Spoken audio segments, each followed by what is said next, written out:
اعوذ باللہ من الشیطان الرجیم بسم اللہ الرحمن الرحیم۔ السلام علیکم ورحمۃ اللہ وبرکاتہ۔ امید کرتا ہوں سب خیریت سے ہوں گے۔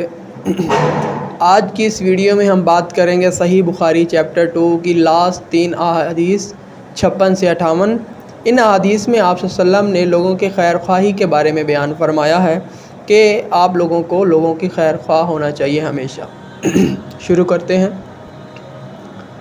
حدیث نمبر 56۔ حضرت صلی اللہ علیہ وسلم نے فرمایا، بے شک تو جو کچھ خرچ کرے اور اس سے تیری نیت اللہ کی رضا حاصل کرنی ہو تو تجھ کو اس کا ثواب ملے گا، یہاں تک کہ اس پر بھی جو تو اپنی بیوی کے منہ میں ڈالے۔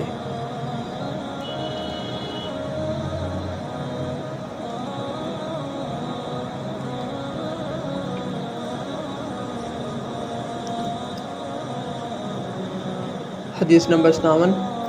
اور اللہ نے سورہ توبہ میں فرمایا، جب وہ اللہ اور اس کے رسول صلی اللہ علیہ وسلم کی خیر خواہی میں رہیں، حضرت صلی اللہ علیہ وسلم سے میں نے نماز قائم کرنے اور زکوٰۃ ادا کرنے اور ہر مسلمان کی خیر خواہی کرنے پر بیعت کی۔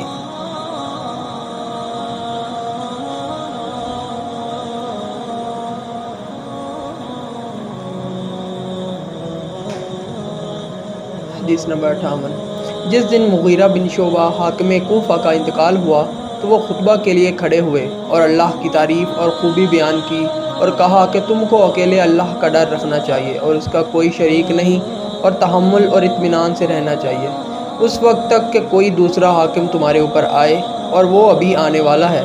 پھر فرمایا کہ اپنے مرنے والے حاکم کے لیے دعائے مغفرت کرو، کیونکہ وہ مغیرہ بھی معافی کو پسند کرتا تھا۔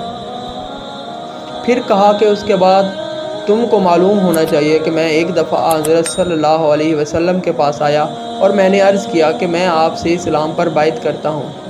آپ نے مجھ سے ہر مسلمان کی خیر خواہی کے لیے شرط کی، پس میں نے اس شرط پر آپ سے بیعت کر لی۔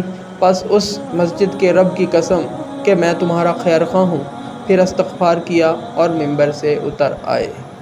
سبحان اللہ۔ یہ تھی صحیح بخاری چیپٹر 2 کی آخری 3 احادیث۔